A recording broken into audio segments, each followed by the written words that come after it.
है जिसमें आत्मा का अनुभव कैसे होता है, सम्यक दर्शन क्या है। जब आत्मा का अनुभव नहीं हो रहा होता है तब सम्यक दर्शन कैसे कायम रहता है, इस सब की चर्चा चल रही है। आत्मा के अनुभव को सम्यक दर्शन समझ लिया गया है, जबकि सम्यक दर्शन अकेले श्रद्धा गुण की पर्याय का नाम है और अनुभव अनंत गुणों की पर्याय का नाम है।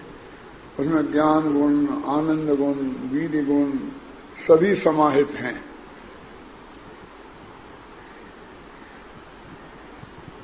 स्थिति ये है कि सम्यक दर्शन की उत्पत्ति अनुभव के काल में होती है।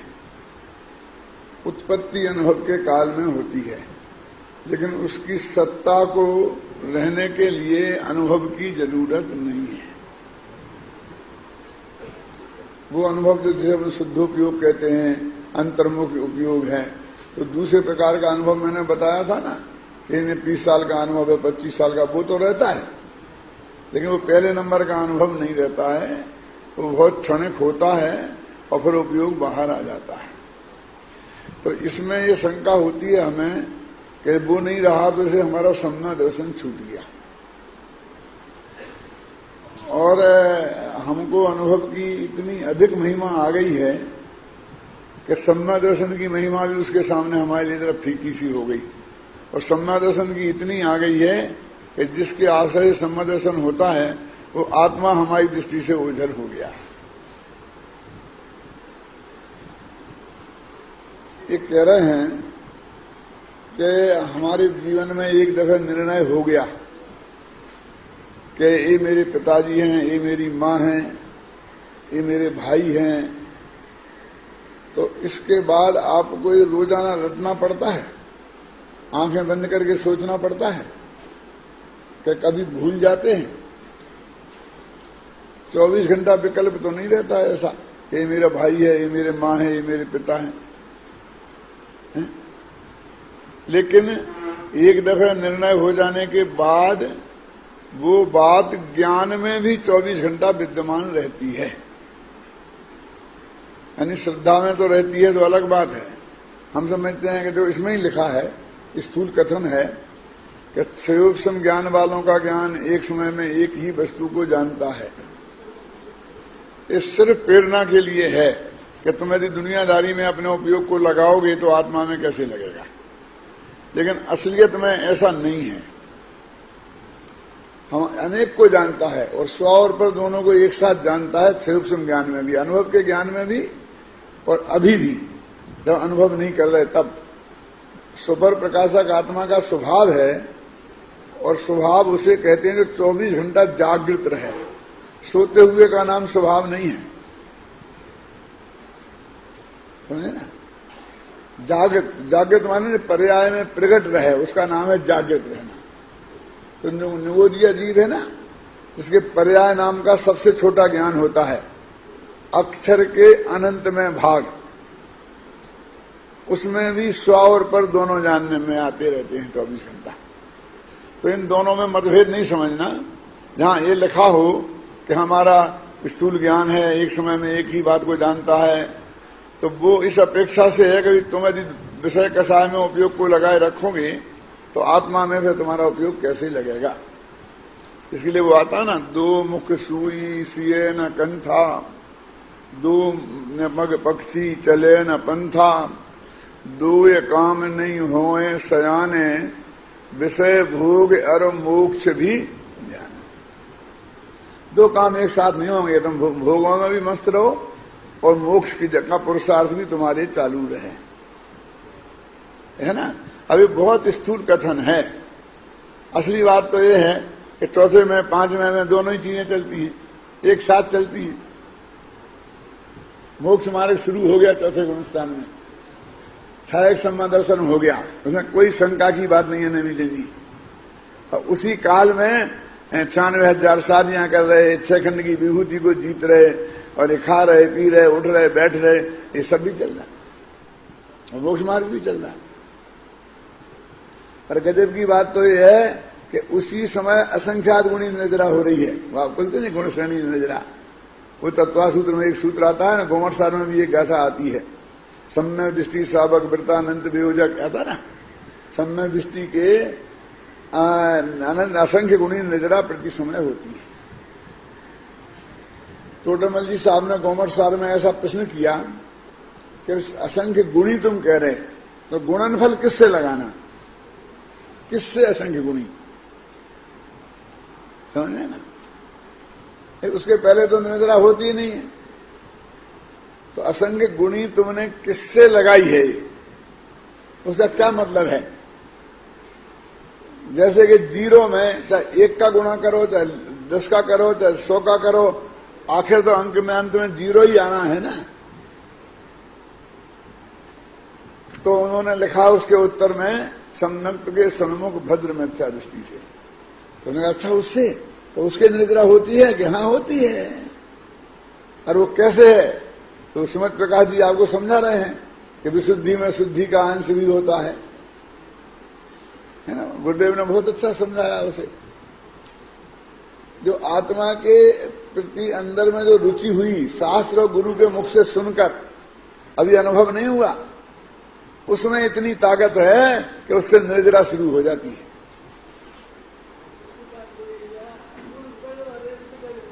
हाँ, अब करण मरण अपन बाद में निपट लेंगे, नहीं तो ये सब लोग बेचारे आए हैं सुनने के लिए, क्या समझ में आएगा ये हैं? लेकिन उनके शास्त्र में लिखी उनके निद्रा होती है, और उससे असंख्यात गुणी सम्यदृष्टि के, उससे असंख्यात गुणी वृत्ति के, उससे असंख्यात गुणी अनंतानुबंधी का विसर्जन करने वाले के, ऐसे वो जो कितने हैं 11 स्थान हैं, 11 जगह अनंत गुणी असंख्य गुणी होती है। तो अभी अपनी बात के तरीके से कैसे ऐसी कैसे हो सकता है? अब मैं आपसे बात पूछूं कि शास्त्र के आधार पर और गुरु मुख से सुनने के आधार पर इतना मजबूत और पक्का सिद्धांत और सच्चा सिद्धांत कैसे हो जाता है? अब मैं आपसे एक बात पूछता हूं सब कि मेरे माँ कौन है, मेरे पिता कौन है, और अपना कौन सा गोत्र है, ये हमारे बच्चों ने कैसे जाना? क्यों? पिता जब पैदा हुए थे तो ना वे कुछ जानते नहीं थे, लेकिन ये हमारी माँ है और ये हमारे पिताजी हैं, और हम भारिल हैं, कासली वाले हैं, बाकली वाले हैं, और क्या क्या हैं आप समझ लेना, सब पाटनी हैं, पांड्या हैं, क्या क्या हैं। क्यों? ये आपने कैसे जाना? है आपके पास कोई थर्मामीटर? ऐसा खून वून की जांच होती है जिससे पता चल जाए कि आप पांड्या हैं या पाटनी हैं? क्या बात करते हो? हमारे पिताजी ने बताया, बस बात खत्म। तो पिताजी के बताने से ये बात हमारे को इतनी मजबूती से समझ में भी आ जाती है और जिंदगी भर में जमी भी रहती है, और सोते में भी हम पांड्या हैं, हम पाटनी हैं, हमारा ये पिताजी हैं, ये माताजी हैं, ये सब बराबर वो ज्ञान कायम रहता है कि नहीं रहता है? सोचो, आगम और गुरु मुख से ज्ञान समझने की कितनी बड़ी कीमत है। ये मुझे इसलिए समझाना पड़ रहा है कि गुरुदेव के प्रताप से हमने इसकी इतनी धुनाई कर डाली है कि बस वो तो कुछ नहीं होता है, शब्द शास्त्रों के पढ़ने से कुछ नहीं हुआ, गुरु के मुख से कुछ नहीं होगा, और जब तक आत्मा का अनुभव नहीं हो तब तक 0 है। बहुत बहुत सुनी कि नहीं सुनी?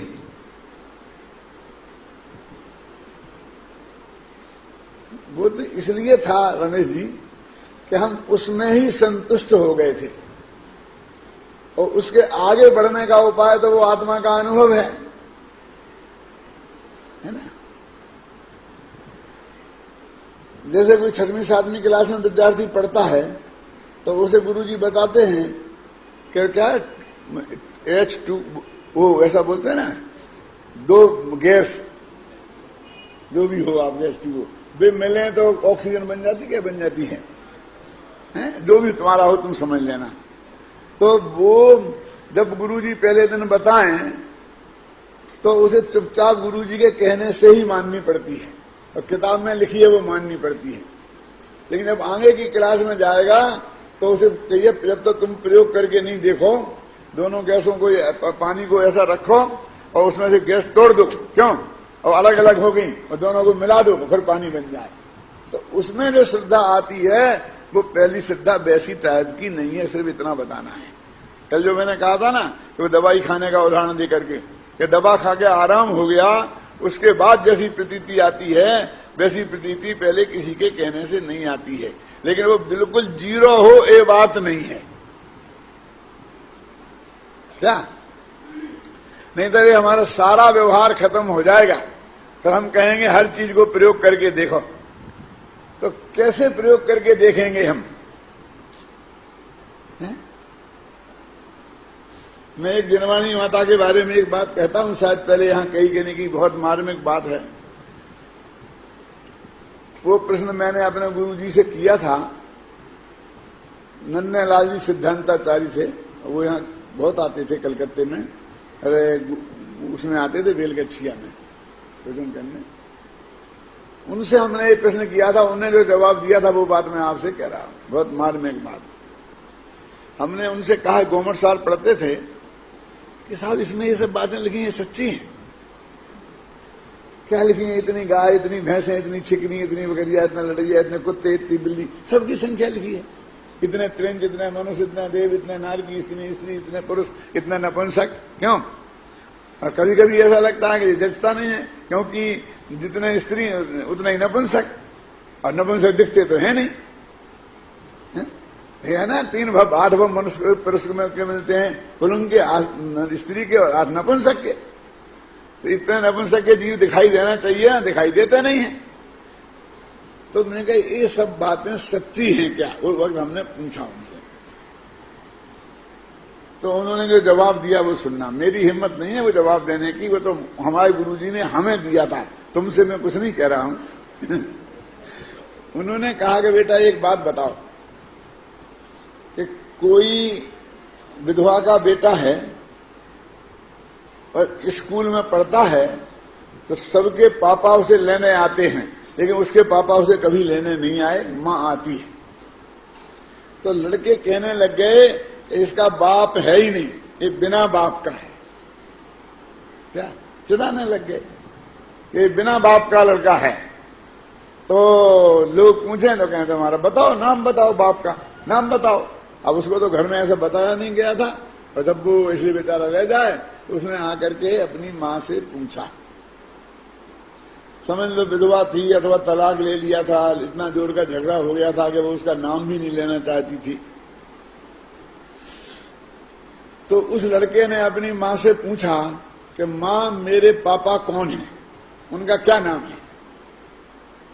कि बेटा तेरे को क्या कमी है, मैंने कोई कसर बाकी रखी है तेरे खाने पीने उठने बैठने में खर्चे में पानी में, कि जो पापा होते वो करते, वो मैंने कुछ कमी रखी है?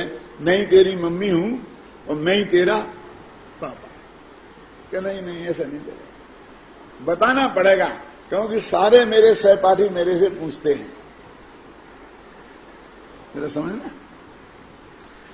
अब उस मांस ने बताया, कुछ भी नाम बताया, रमेश चंद, सुरेश चंद, जो भी नाम बताया कि ये तेरे पिताजी हैं। तो वो लड़का कहे मम्मी सचमुच वो ही है मेरे पिताजी? बोले इसका क्या अर्थ है? उसके पिता कौन है, इसको बताने के लिए सबसे ज्यादा प्रमाणिक पुरुष, जैसे आप्त पुरुष बोलते हैं, प्रमाणिक पुरुष को बोलते हैं आप्त पुरुष, कौन है? कौन व्यक्ति हो सकता है? उसकी मां से ज्यादा कौन व्यक्ति जान सकता है कि उसका पिता कौन है ना? कोई दूसरी जगह जाने नहीं जा सकता। और मां बता रही है और वो कहता है सचमुच वही है। तो क्या बात करता है बेटा, मैं कह रही हूं ना कि वो ही है। तो वो कहता व्हाट इज द प्रूफ? अब क्या होगा बोला कि इसका क्या प्रमाण है कि वो ही मेरे पापा है? तो मां क्या जवाब देगी, मैं आपसे पूछना चाहता हूं। मां ये कहेगी कि मैंने एक कल्पना नहीं की थी कि एक दिन मेरा बेटा मेरे से पूछेगा कि उसका बाप कौन है, और मैं बताऊंगी तो वो शंका करेगा कि सचमुच यही है, और मैं जब फिर कहूंगी कि नहीं वो ही हैं, तो मुझसे प्रूफ मांगेगा। बेटा ये मैंने सोचा नहीं था, नहीं तो मैं कुछ प्रूफ रखती। ये मेरा बेटा ही मेरे से ऐसा प्रश्न करेगा, दुनिया में कोई कर सकते हैं, नालायकों की कमी नहीं है। लेकिन जिस बेटे के लिए मैंने सर्व समर्पण किया है, माँ और बाप दोनों की ड्यूटी निभाई है। क्यों? दूसरी शादी इसलिए नहीं की कि इस बेटे के साथ अन्याय हो जाएगा, इसका लालन पालन जैसा होना चाहिए वैसा नहीं हो पाएगा। और वही बेटा कहता है कि प्रूफ दे कि बेटा मैं तो ये सोच रही हूं कि पृथ्वी फट क्यों नहीं जाती है और मैं उसमें समा जाऊं बस। अभी मेरे पास इसका कोई उत्तर नहीं है। ऐसे ही अपनी जिनवाणी अपनी माता है ना, बोलते जिनवाणी माता। तो जिनवाणी माता में जो बातें लिखी हैं वही, कितनी छकरियां हैं, कितने लड़ैया हैं, तो वो बातें हम उनके बेटे हैं और वे उनसे पूछते हैं कि क्यों मम्मी ये बात क्या है, क्या है सच्ची है? बोलो क्या कहे जिनवाणी। और जब वो कहे हाँ बेटा बिल्कुल सच्ची है, तो कहेंगे व्हाट इज द प्रूफ, कि इसका प्रमाण लाओ, कि हमें सिद्ध करो।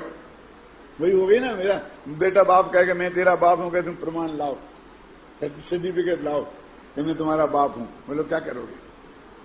तो बोले बेटा ये जिनवाणी माता के प्रति इतनी शंका करना, ये जिनवाणी माँ का कैसा अपमान है। ये हमारी जिनवाणी आज तक बर्बाद क्यों हो गई?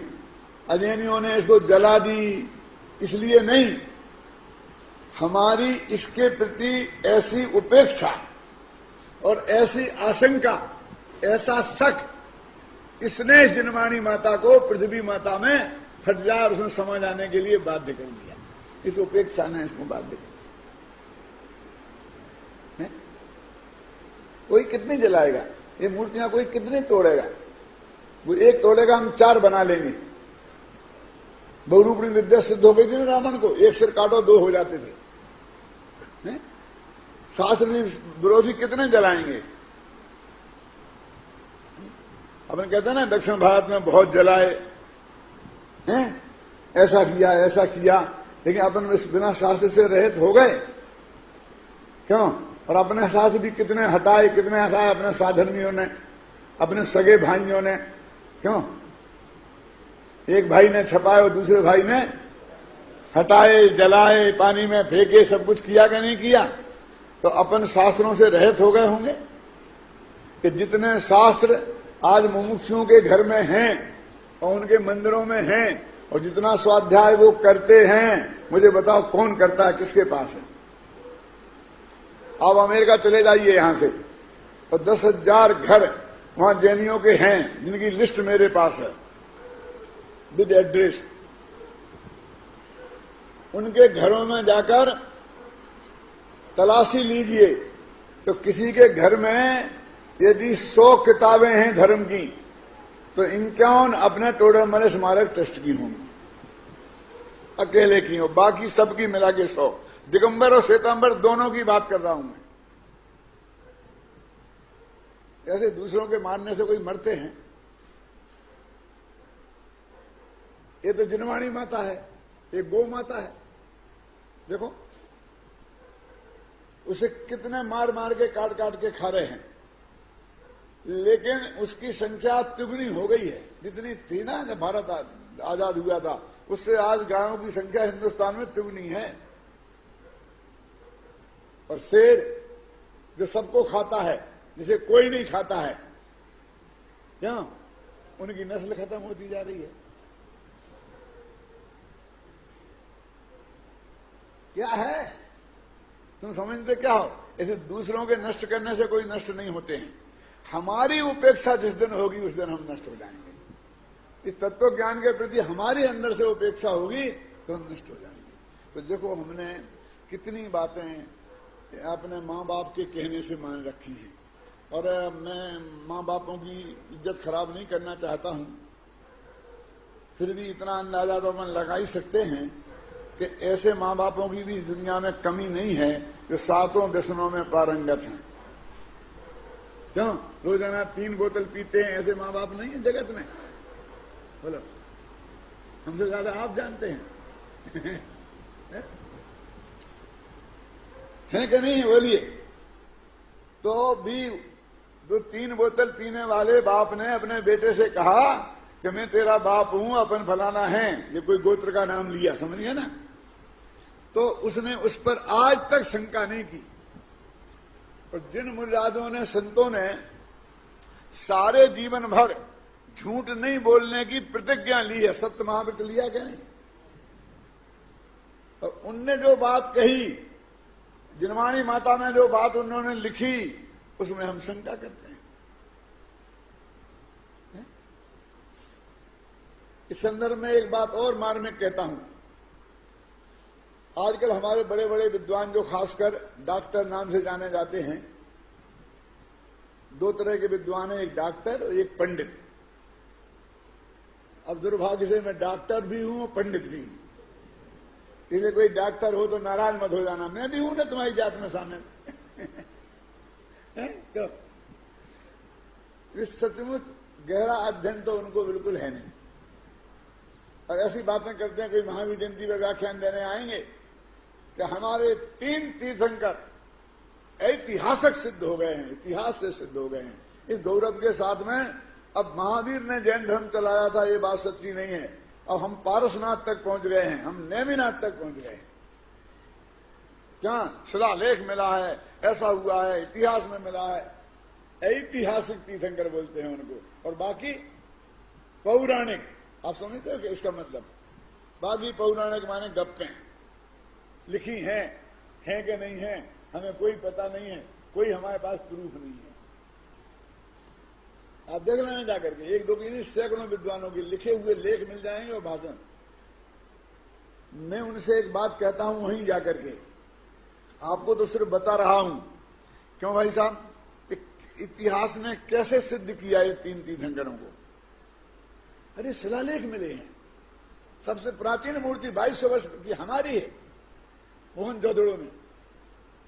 अच्छा, तो एक पत्थर का टुकड़ा जो जमीन में गड़ा था, वो खोदने पे मिल गया, और उसमें जो लिखा था वो तो प्रमाण हो गया, उसके बारे में कोई शंका नहीं कर सकता। अरे जमीन में पुरातत्व में मिला, शिलालेख मिला है। शिलालेख मैंने भगवान से भी बड़ा। क्यों? तो मैंने पूछता हूं कि वो शिलालेख लिखाए किसने? उन राजाओं ने जो 7 व्यसनों में पारंगत थे, अपनी प्रशस्तियां लिखाई 90% शिलालेखों में। और कहीं कहीं का वो भी बात आ गई।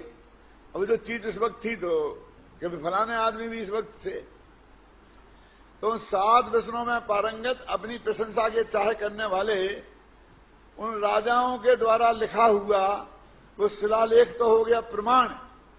पर हमारे जीवन में झूठ नहीं बोलने वाले नैन दिगंबर वीतरागी संतों ने जो लिखा है, समय सार में, प्रवचन सार में, पंचाश निकाय में, वो प्रमाण हो गया, पुराण हो गया, वो पौराणिक बातें हो गई। आदिनाथ थे, महावीर थे, फलाने थे, हमारी ये मूर्तियां हैं आदिनाथ की, फलाने की, इसकी, ये प्रमाणिक नहीं रही। शिव मंदिर है कि नहीं है भगवान जाने, फलाने जाने है कि नहीं है भगवान जाने है?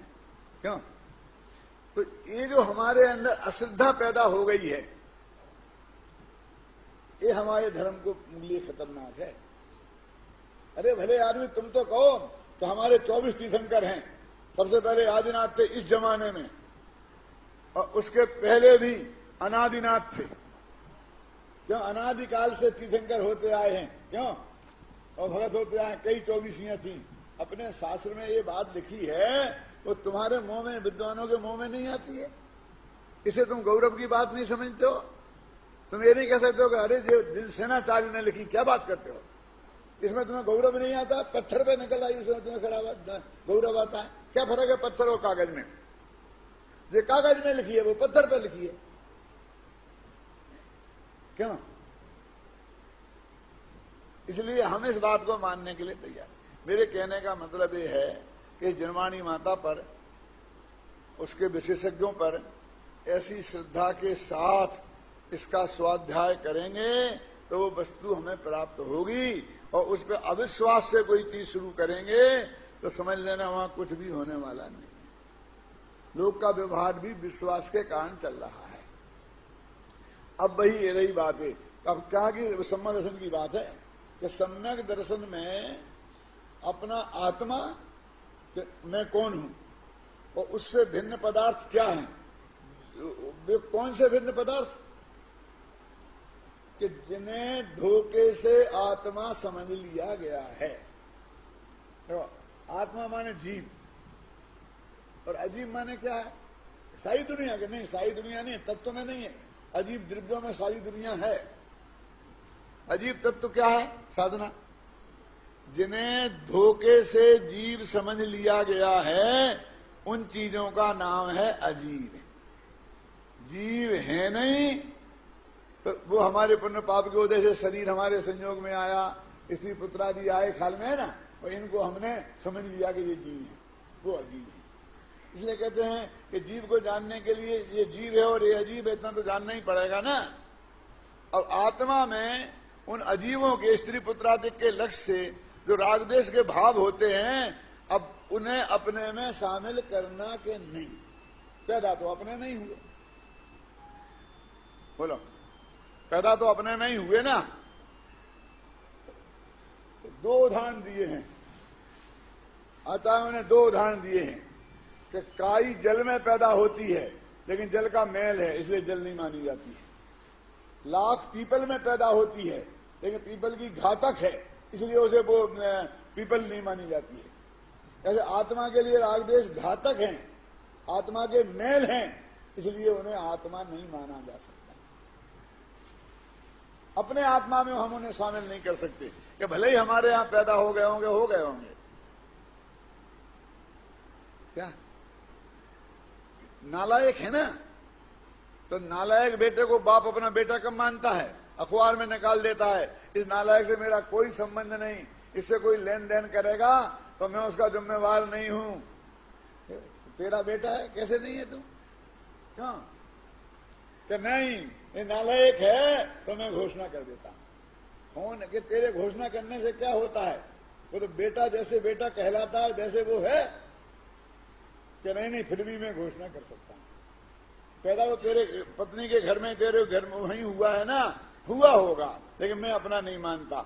ऐसे कहते रागदेश तुम्हारे में ही पैदा भय है ना, कहते हुए होंगे, मैं उन्हें अपना नहीं मानता, मैं आत्मा नहीं मानता उन्हें, इसका नाम है। अब ऐसा हमने जो वो आत्मा खोज निकाला शास्त्र के और गुरु मुख से, बहुत कठिन काम नहीं है। अब जब वो आत्मा उस पर हमें इतनी अगाध श्रद्धा है, अब कितनी उस श्रद्धा का स्वरूप बताऊं थोड़ा, कि हम डॉक्टर के पास जाते हैं और वो कहता है कहीं आपके तो बाल खराब हो गए हैं, चेंज करना पड़ेंगे, बेहोश कर देंगे, ये सब बात है कि लिख के दो। क्या लिख के दो कि तुम मर भी सकते हो, तो हमारी जिम्मेवारी नहीं। लिखाता है कि नहीं लिखाता, नहीं जी, अपने से साइन करवाता कि नहीं, और अपने घर वालों से कराता है, पत्नी से कराता है, माँ बाप से कराता है, और हम लिख के देते हैं कि हाँ भाई जो भी होगा हमारी जिम्मेवारी तेरी नहीं है तू तो, और वो हमारे सामने छाती चीर देता है, फाड़ देता है। तो ये सब हम किस भरोसे पे करते हैं, बोलिए। उस डॉक्टर पे हमारा कितना विश्वास है उसे आप कल्पना करो। लाखों रुपया देते हैं और सारा शरीर सौंप देते हैं, और लोग कहते हैं कि वो डॉक्टर तो दिन में 3 बोतल पी करके फिर ऑपरेशन करता है। तो कहता है कि हमने सुना है कि वो बिना पिए करे तो ऑपरेशन फेल हो जाता है। अच्छा तो तभी होता है जब वो पी के करता है। हमें कोई ऐतराज नहीं है, बोलते कि नहीं बोलते। ये हम जगत में लोगों पर किन किन लोगों पर कैसा कैसा विश्वास करते हैं।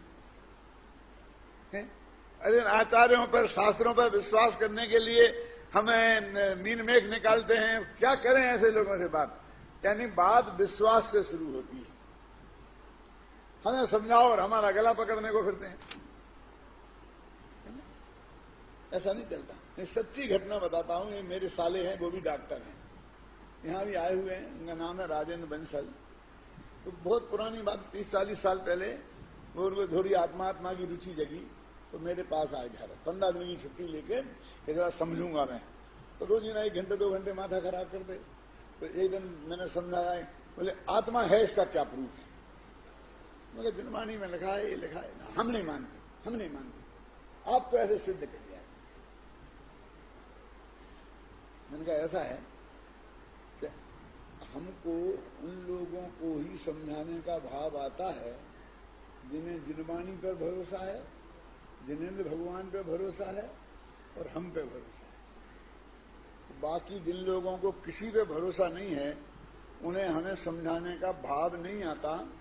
अब हमारे आप साले साहब हो तो आप बहन की बढ़िया मुलायम रोटी बनाई बनी खाइए और जयपुर घूमिए, तो हम तो आपको ले चलते हैं जयपुर घुमाने के लिए, हैं, और आराम से रहिए।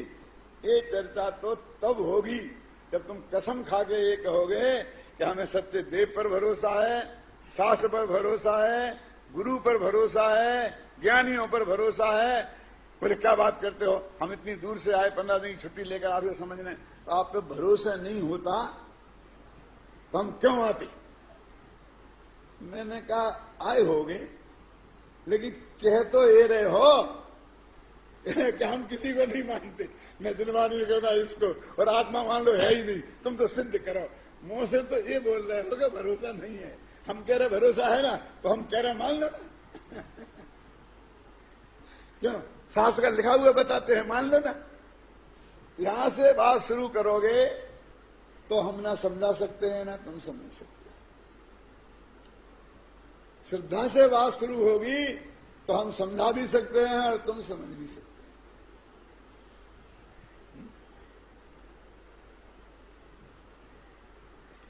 इसलिए यहां कहते हैं कि वो सम्मा दर्शन के समय में जो कौन शास्त्र से और गुरु मुख से पहले आत्मा का निर्णय होता है, उसको शास्त्रीय भाषा में क्या बोलते हैं? देशना लब्धि। देशना तो वो है जो गुरुजी ने दी, गुरुजी की तरफ से, और लब्धि उसका नाम है कि वो हमें मिली और हमारी समझ में आए, हमारे चित्त में बैठे, हमें स्वीकृत हो व्यवहार से ही सही, उसका नाम है देशना लब्धि। मालूम इस टोटामल जी इसी चिट्ठी में क्या लिखा है? ऐसा लिखा है कि वो समय साल में लिखा आंखें फाड़ फाड़ के देखता है, यहां लिखा रोमांच हो आता है। मतलब ये बात सुन के अरे गजब की है।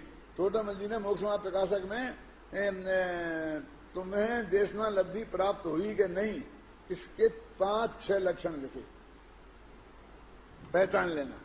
तो क्या है मैं बता दूं आपको, अभी पेज नंबर निकाला, क्या घर पे पढ़ लेना, मैं बता देता हूं। सबसे पहले लिखा है कि ये बात सुनकर सबसे पहला विकल्प ये आए कि अहो मुझे तो इन बातों की खबर ही नहीं थी। ये लक्षण है पहला। क्या? मैं तो सब जानता हूं, मैंने बहुत पढ़ा है, गया अपने काम से बस। तुझे अपूर्व लगना चाहिए, अद्भुत लगना चाहिए, क्योंकि सचमुच ऐसी बात है जो अनादि से हमने नहीं समझी। नहीं तो आत्म कल्याण हो जाता, सब जानता था, सर्वज्ञ हो जाता ना, तो यहां काय को बैठा है। सबसे पहला वाक्य क्या है पात्रता का? अहो मुझे तो इन बातों की खबर ही नहीं थी। दूसरा वाक्य क्या है? मैं तो प्राप्त पर्याय में ही तन्मय था। क्या मतलब? मनुष्य पर्याय है ना, ये पंडित हुकुमचंद, देह और आत्मा का मिक्सचर, और ये मैं हूं, ये प्राप्त पर्याय में तन्मय हूं। दूसरा वाक्य। तीसरा वाक्य, इसकी स्थिति तो बहुत थोड़े काल की है। ये तो 70 वर्ष पहले पैदा हुआ था और 1-2 साल में जाने वाला है। क्या मैं इतना हूं? मैं तो अनादि अनंत तत्व हूं ना। तीसरा वाक्य ये लिखा है, ये अनमें आए तो समझ लेना अब तुम्हारा बीज पड़ गया है। स्टार्टिंग का वाक्य क्या हो? मुझे तो इन बातों की खबर ही नहीं थी, मैं तो प्राप्त हो। निकालो इसमें से, कहां निकालोगे? सब सम्यक दर्शन के सम्मुख 5 लब्धियों का वह प्रकरण है ना, उसमें निकालो, समझे ना। मुझे तो 52 होगा, 252 करीब हो। मुझे तो इन बातों की खबर ही नहीं थी, मैं तो प्राप्त पर्याय में ही तन्मय हुआ था, वो बस यही मानता था यही मैं हूं, है ना। इसकी स्थिति तो बहुत थोड़े काल की है, इसलिए मुझे निर्णय करना चाहिए कि मैं कितने मतलब कि मैं कौन हूं वास्तविक में। ये नहीं हुई, तुमने नहीं निकाला सही जगह, देखा तुमने, निकाल के बताओ कहाँ। हाँ देखो, मुझे तो इन बातों की खबर ही नहीं, मैं भ्रम से भूल कर प्राप्त पर्याय में ही तन्मय हुआ, परंतु इस पर्याय की स्थिति तो थोड़े काल की ही है। यहां मुझे सर्व निमित्त आन मिले हैं। वो कहते अभी मेरे को ये बता रहे हैं ना, तो सब निमित्त मिल गए। निमित्तों पर हमें क्या करें, कोई समझाने वाला नहीं है, कलकत्ता में तो कोई है ही नहीं, फलाना जगह तो है ही नहीं। वो कहते ऐसी बातें करने वाले कभी पार पाने वाले नहीं है। यहां सर्व निमित्त आन मिले हैं, कि कैसे जाना, कि वो पंडित जी कह रहे कि वो सामने वाला समझा रहा ना कि आत्मा क्या है, तब तो ऐसा विकल्प आया है ना, अब क्या बाकी रह गया बस। अर्जुन जी क्या करें क्या करें क्या करें, नहीं क्या नहीं करें, ये बात है, क्या नहीं कर सकते हैं। पंडित टोडरमल जी भी आप जैसे ही गृहस्थ थे, वे भी आप जैसे ही बाल बच्चे वाले थे, वे भी अपनी आजीविका के लिए उन्हें काम करना पड़ता था, और उसमें से उन्होंने ये काम किया कि नहीं, और वे भी आपके खंडेर बाल थे। क्यों बोलो आप, क्यों नहीं कर सकते, हमें क्या कमी है, समझे ना। बुद्धि की भी हमें कमी नहीं है, 100 200 फोन नंबर याद हैं, बराबर हमारे पास हजार एड्रेस, एक MSA क्या करते हैं, 5 मिनट में सबके पास समाचार भेज देते हैं। नहीं मेरे कितनी बुद्धिया कितनी प्रतिभा है आप लोगों में। हमें तो ये डर लगता है कि यदि आप इस अखाड़े में आ गए तो हमें आउट कर दोगे 1-2 साल में, क्यों है? लेकिन बात ऐसी है कि आउट कर दो तो कोई नुकसान नहीं है। आपके गांगुली जैसे हम आउट हो जाएंगे तो आपसे शिकायत नहीं करेंगे कि हमें क्यों टीम में से निकाल दिया। नए युवक लोग टीम में आ रहे हैं तो वो चलाएं इस टीम को, चलाना तो पड़ेगी नहीं, आज नहीं तो कल, कल नहीं तो परसों रिटायर तो होना ही है कि नहीं। तो क्या बात हुई, मुझे तो इन बातों की खबर ही नहीं थी, मैं तो प्राप्त पर्याय में तन्मय हुआ। क्या है? इस पर्याय की स्थिति तो बहुत थोड़े काल की है? और मुझे यहाँ सर्व निमित्त आन मिले हैं, तो मुझे इस वक्त काल खास में ठीक करना चाहिए। ठीक माने निर्णय पक्का करना चाहिए। क्या करना चाहिए कि मैं कौन हूं, कैसे मैं गुरु के निमित्त से, शास्त्र के निमित्त से अब मुझे ये नक्की और पक्का करनी चाहिए कि मैं, अरे आप कल्पना तो करो, आप कितने बढ़िया जमाने में पैदा हुए। मैं तो कहता हूं कभी कभी भगवान महावीर जब मौजूद थे ना यहाँ, उससे भी बढ़िया जमाना आज है। अध्यात्म की दृष्टि से बोल रहा हूं नैमितिन जी, सिद्ध करूंगा, घबराना नहीं। भगवान महावीर जब उपदेश देते थे समोषण में, उस वक्त ये थे, उनकी कोई एक आध फिल्म बनी है सुरक्षित, यदि वह होए तो लाओ, सारे झगड़े खत्म हो जाएं, दिगंबर श्वेतांबर के, तेरापंथी 20पंथी के, मुनिपंथी के, मुमुक्षुओं के, सब भगवान की दिव्य ध्वनि सामने, सब सुन लो तो नक्के कर लो।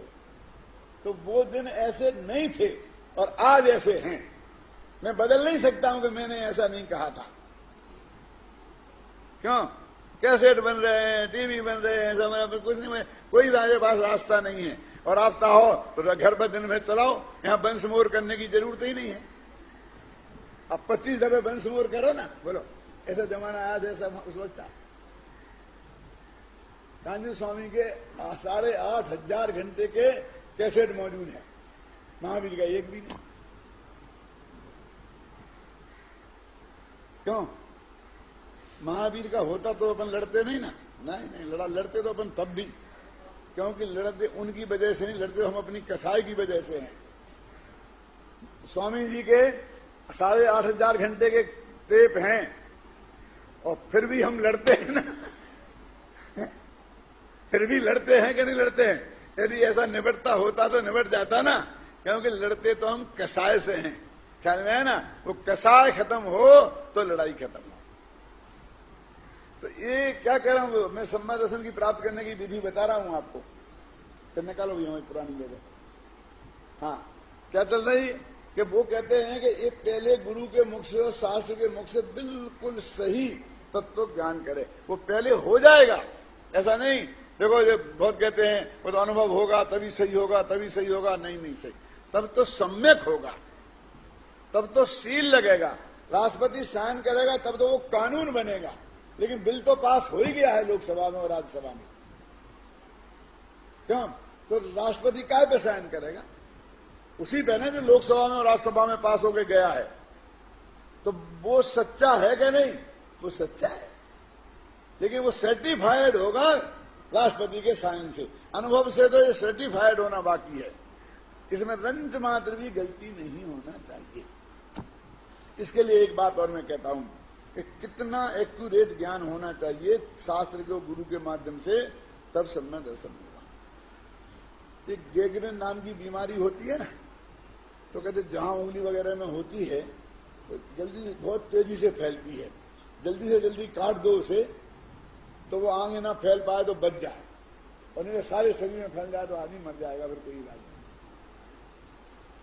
एक आदमी को गैंग्रीन नाम की बीमारी हुई, वो गया डॉक्टर के पास। डॉक्टर ने कहा भाई देखो इतना है, ये उंगली पूरी काटनी पड़ेगी। क्या मैं घर वालों से पूछता हूं, पत्नी से बात करता हूं कि नहीं ये तुमने टाइम लगाया तो हाथ काटना पड़ सकता है, अभी डिसीजन करोगे। ऐसा कैसे कर लूंगा? इस पत्नी ने मेरे गले में बरमाला डाली थी तो 5 उंगलियों वाले के गले में डाली थी। अब मैं कैसे कर सकता हूं? कि नहीं कर सकता है तो बेटा तुझको ही जाना पड़ेगा। और फिर उसने बड़ी मुश्किल से हाँ करी कि साहब काट दो, तो डॉक्टर ने यहां से हाथ काट दिया। क्यों? कि अभी तो यहीं तक थी बीमारी तो, लेकिन मैं जोखिम नहीं ले सकता, क्योंकि कदाचित एक अंश भी यहां फैल गया हो तो सारे शरीर में फैल जाएगा, मर जाएगा। तो यहां बीमारी है और यहां से काटने का अधिकार डॉक्टर को है और डॉक्टर कर लेता है। समझ गए ना? अब मैं क्या कहना चाहता हूं कि हमारा काम कितना कठिन है इस अध्यात्म के डॉक्टर का। तो एक जब वो कहते क्या करते हैं, उस डॉक्टर से कहें एक खून का अंश जो शरीर में शुद्ध है, जहां बीमारी नहीं है, गैंग्रीन नहीं है, वो कटना नहीं चाहिए और एक अंश रहना नहीं चाहिए। बोलो ऐसा ऑपरेशन कर सकता है कोई डॉक्टर? यहां डॉक्टर बैठा हो तो हाथ उठा के बताए। नहीं, ऐसा इतनी बारीकी हमारे पास नहीं है। क्या हम तो इतना होगा तो यहां से काट देंगे, बस खत्म। समझे ना? हम और कोई नहीं है। धर्म में कहते ये नहीं चलेगा, एक अंश पर का अपने में नहीं मिलाना और एक अंश अपना पर में नहीं मिलाना। ये शब्द मोक्ष में कह सकते हैं। एक अंश भी पर का अपने में नहीं मिलाना और एक अंश अपना पर में नहीं मिलाना। ऐसा एक्यूरेट ज्ञान गुरु के मुख से और शास्त्र पढ़ के होना चाहिए, तब सम्मा दर्शन की क्लास में बैठ सकोगे, तब तुम प्रायोग लब्धि में प्रवेश करोगे। कारण लब्धि में नहीं, वो तो बहुत दूर है अभी दिल्ली।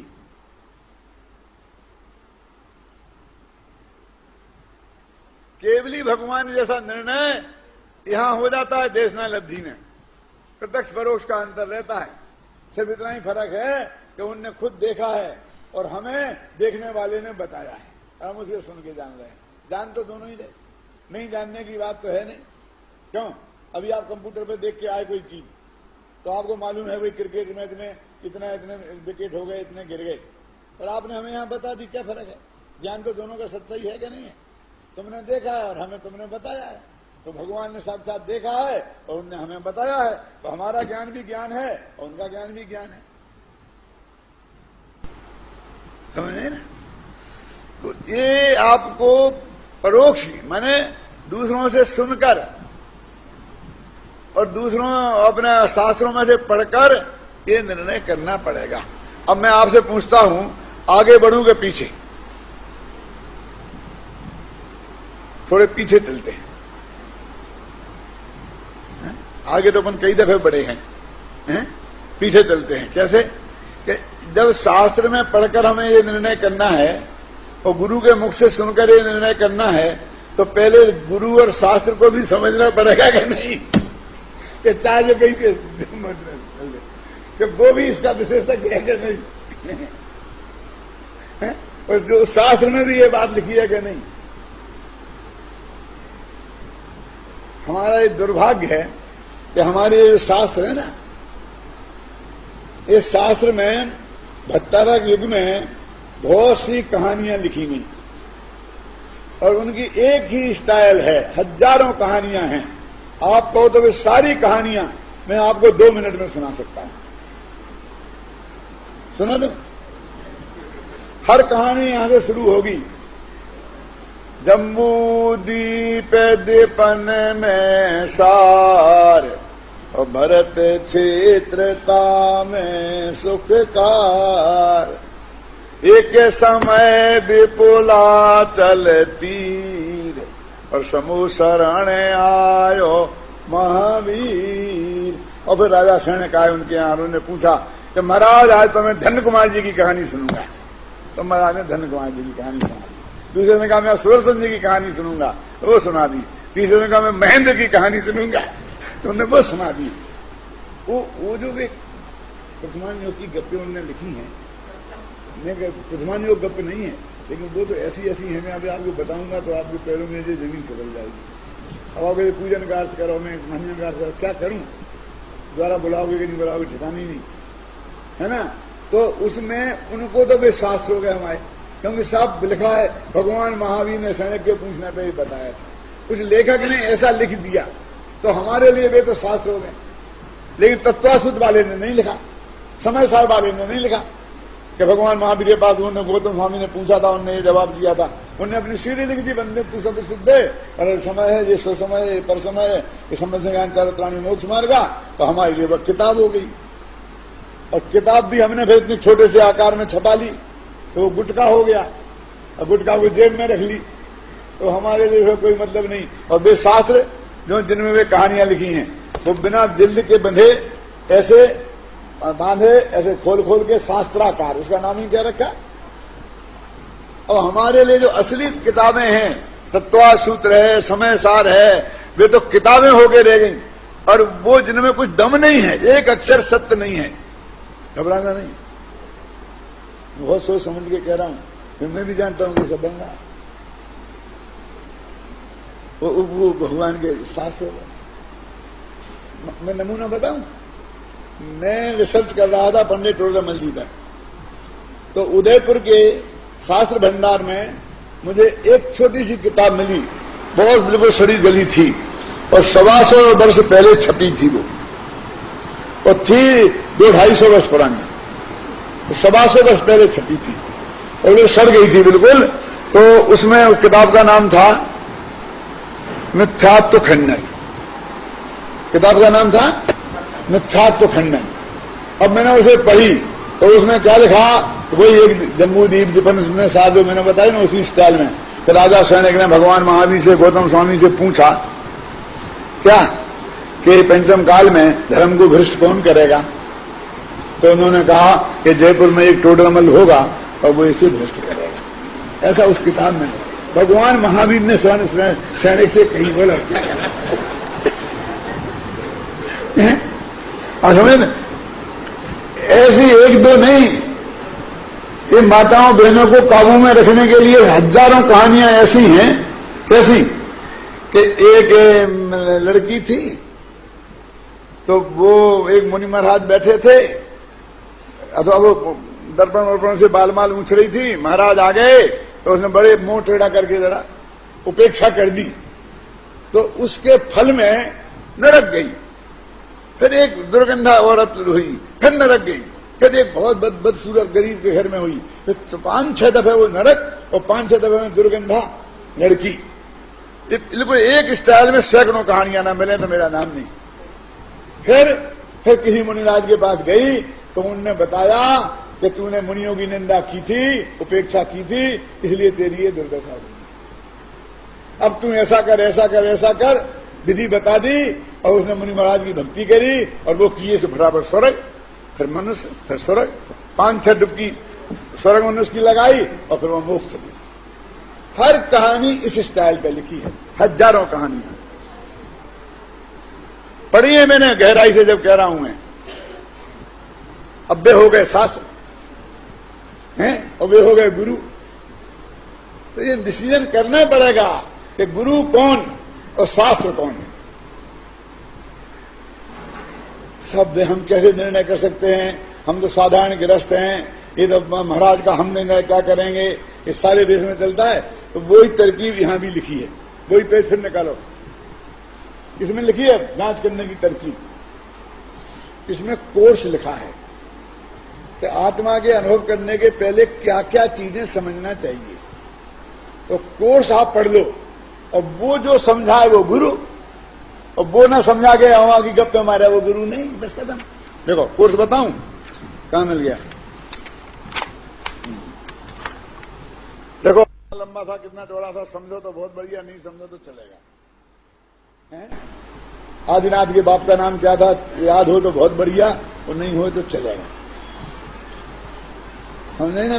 लेकिन कौन कौन सी चीजें, एक तो मोक्ष मार्ग में रत्नत्रय, फिर देवशास्त्र जीवादिक तत्व, देवशास्त्र गुरु और निज पर का विवेक, मैं कौन हूं और पर क्या है, और मेरे लिए हितकारी भाव माने संबंध निद्रा मोक्ष, अहितकारी भाव माने आश्रय बंध पुण्य पाप।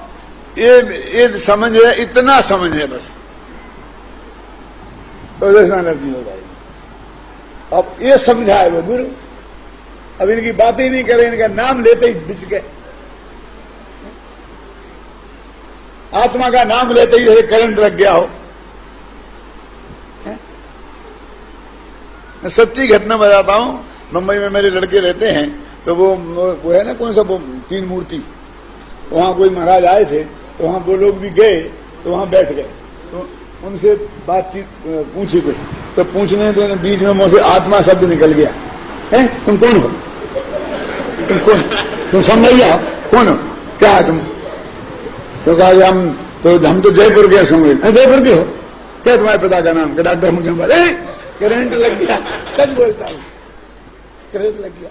नहीं बस आत्मा शब्द मुंह से निकले और तुम्हारा अपना ट्रेडमार्क आत्मा हो गया। मैंने आत्मा शब्द से इतना एकदम एलर्जी।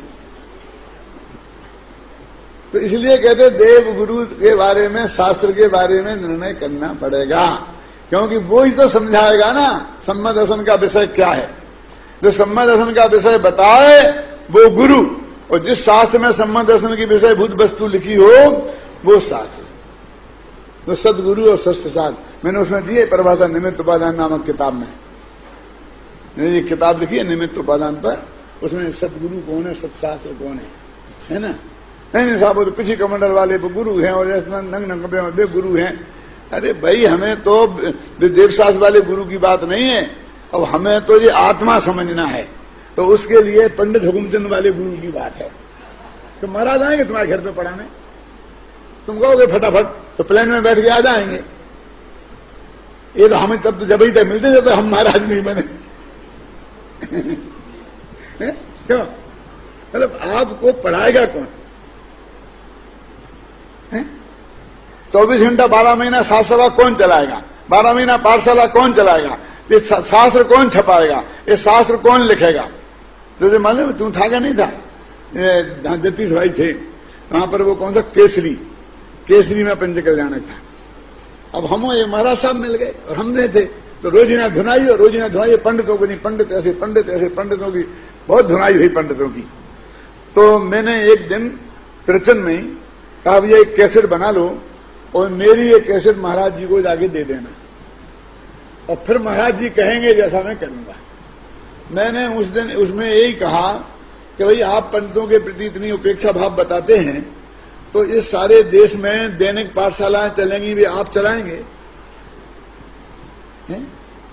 ये जो शास्त्र सभाएं चलेंगी गांव गांव में भी आप चलाओगे, ये शास्त्र छपेंगे तो प्रेस में छपाने के लिए आप जाओगे, कौन जाएगा? ये पंच कल्याण प्रतिष्ठा कौन आप कराओगे, ये स्वाहा स्वाहा आप कराओगे, ये जुलूस आप निकलवाओगे, क्या करोगे आप मुझे बताओ। यदि पंडित इतने बुरे हैं तो आप क्या करोगे? अरे भाई तुम्हारा आपका काम आपका है, पंडितों का काम पंडितों का है, इसे कहां आपस में बैर विरोध है? कंपटीशन ही नहीं है।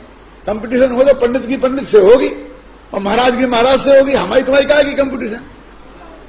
ऐसा बोला मैंने उसमें, इसलिए महाराज से जाकर ये दे देना मेरा कैसेट, ऐसा भी बोला क्या?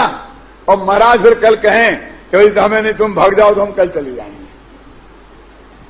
दूसरे दिन महाराज ने हमें बुलाया, मैं कहा महाराज कैसेट सुन ली? नहीं नहीं, हमने तो पहले ही स्पीकर यहीं लगवा रखा था, हम तो डायरेक्ट सुन लिया था। फिर हमारा बहुत प्रेम हो गया, 2-3 दिन बहुत आराम से कटे।